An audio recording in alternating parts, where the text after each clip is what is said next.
Well, college football schedules are done way in advance, and we've known for a couple of years now that next year UAlbany opens up at Pitt, played this year at ODU, won at Buffalo. Last year, Middle Tennessee State just went to Syracuse this year and got a victory. And now in 2020, that was a money game, and they lost the money game at the Carrier Dome. $960,000. There you go. That's not cool. You shouldn't be doing that. But they did. And now in 2021, Greg Gattuso, your team will go to the Carrier Dome, play Syracuse. Yeah, I'm excited. We've been kind of hounding those guys a little bit. I know, that's a game we'd love to play. I'd love to do it on a regular basis. Even if it's every 3 years or every, it's a natural fit for us. It's close. It's an easy bus ride, and you're playing a BCS Power 5 program, and it's in the state of New York. So we really are excited about it and getting it scheduled. And I love these games when they're 3 or 4 years away. It's a little tougher to worry about it. Those summers are no fun. Like, next summer won't be any fun. I can promise you. Don't worry about that one. But Pitt next year at Heinz Field. Yep. Yeah, that'll be interesting for me in many ways. But it will be. I can't wait for it. How many ticket requests for that one? Yeah, there'll be a few. I used to keep a lot of my friends on the sideline, but I don't know if Pitt will let me bring all my buddies on the sideline. So. But the schedule, though, is long in advance, right? You're probably working on stuff right now, trying to line up the opening game, the money games, where you're going to go on the road and give your team and your players. I'm sure it helps recruiting too, right? It does. It's great for recruiting. The kids, that slip down through the cracks, they always have a little chip on their shoulder about it. But they love to play those games. The ODU game was a really good experience. We've kind of, went from MAC to Conference USA, ACC. We'll continue to try to schedule these games. And, I think the Conference USA and the MAC are better fits for us. They're games we feel like we can really get out there and be competitive. When you get in with the BCS schools, it's a little bit of a crapshoot. You don't know how good they're going to be that year versus where you're at. And you worry about injuries too. Well, and it's an injury thing. Listen, it's great. Give me the paycheck. Try to play well, be respectable, knowing you're probably not going to beat Pitt next year, but who knows? But you also don't want to get anybody injured for the rest of the season. Well, that's the biggest thing. That's one thing that I've been happy with, to be honest, is we've played those games. We lost to Castro the first year at Buffalo, but that could happen in any game. You just want to make sure you don't get so beat up you're not ready for your next game or two. But I think we came out of Old Dominion. We felt like we were equally physical. I don't know that we weren't more physical, especially in the second half. So, that's a challenge, but it's something that kids love, and I like it, and I think it's good for our program. And like I said, it's not great for my sleep around July 15th to the camp starts, but other than that, it doesn't make any difference who you open up with. You're not sleeping. No, I know. This stuff all makes sense. So we know Pitt in 2018 and Cuse in 2021. Who's sandwiched in between? Central Michigan in 19. Rhodey almost won that game. They almost took him to overtime. They did take him to overtime and almost won. Missed a chip shot field goal to win. What a shame. But 2020, I think we're searching, and Mark and Jerry Koloski they'll get that done hopefully soon here. And do you search for the big name? Is that what you're looking for? I don't. I heard the rumors a couple years ago. I'd go play Auburn. Auburn. Auburn's scared of us, but we sound too much like Alabama. So I think that they see that ALA at the beginning, and I think it would intimidate. What about Maryland? Could you play Maryland? The Big Ten has softened their rules, so I'm hoping that's going to open up maybe a Rutgers or I gave James a call when I saw the article, of course. That would be and so cool. It would be unbelievable. For me and my family, we would be thrilled. But their games are hard to get, and we just peck it away and see. Franklin can make that happen.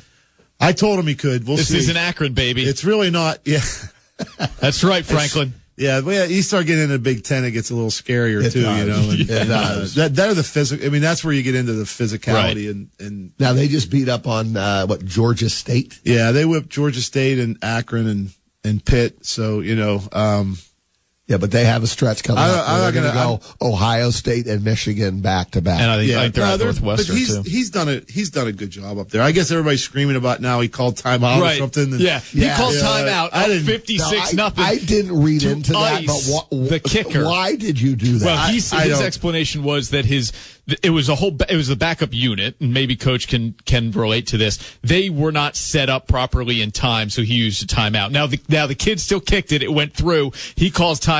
The kid then misses the kick, and he gets a shutout. Yeah. The problem, everybody, you can't, I use the term, and I don't mean this as in a derogatory way, but I always say football people are trained pigs.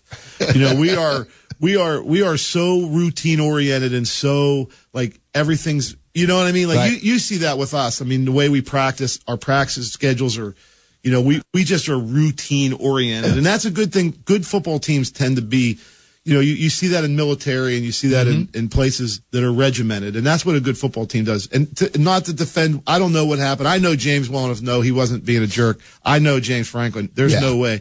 But the bottom line is, as a football coach, sometimes you react with a timeout, irregardless of what's going on. Circumstance, because oh heck, we're short a guy, or oh heck, timeout, and it's just a reaction.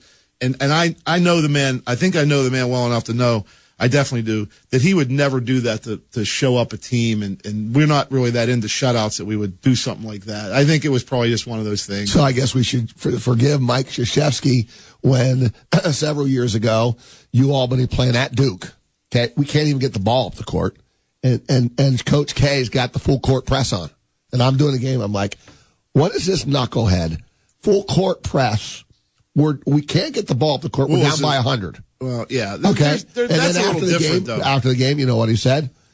We're just playing our game. That's what we do. Yeah. That's what we do. Well, dude, you're up by 40, man. Put your backups in. This game's over. But see, that's the stuff. That's the kind of stuff. That's not the kind of stuff I'm talking about. I'm talking about reactionary things. And because I do. I mean, I know coaches. When I was back in my past, we were a high scoring team at Duquesne, and guys used to get mad at me because we would score touchdowns and throwing the ball in the third quarter, and we would be up a lot. But it was the third quarter. I mean, defend. Right. I'll take everyone out for the fourth quarter. I get all that, and that stuff. We're all coaches can all be jerks. But I really think in that situation that was more just a reaction. I mean, like I call timeout sometimes, and the coaches are like, "Coach, what do you call timeout for?" And I'm like, "Everyone's running around. It made me nervous. Timeout." And so, all right, what's the scouting report on Nova? Both sides of the ball. What will be your plan to beat them? Well, our plan never changes. We've got to be effective and run the ball on offense, and find our big plays. And that can affect the outcome of the game. And we've got to limit their big plays and make them work. We have done a poor job limiting their big plays and having big plays. That's been terrible. The turnover battle is something we have to win, and we've been okay in that department with them to a degree. But we have to win that battle, and we've got to control their offense, because they've really beat us up a little bit running the ball in the past with their counters. They're very deceptive in their run game, and they've had their way with us a little bit, and a lot of it's been smoke and mirrors that they've got us with. But I like our defense now. People don't understand about our defense in the past was we had to move and blitz all the time because we weren't really big enough, or we weren't really quite as good as we needed to be. We're a much better physical team right now, and we can sit and play base, which will help us, I think, in this game. But we're always going to move and pressure because that's who we are. But I think we're just better up front, to be honest. So that's going to be a big matchup, is how our front seven handles the run game. All right, in the final minute, you can't choose Nate Hatalski, and you can't choose Hatalski, I'm told, and you can't choose Carl Mofor. Who through 3 games has been the most surprising to you?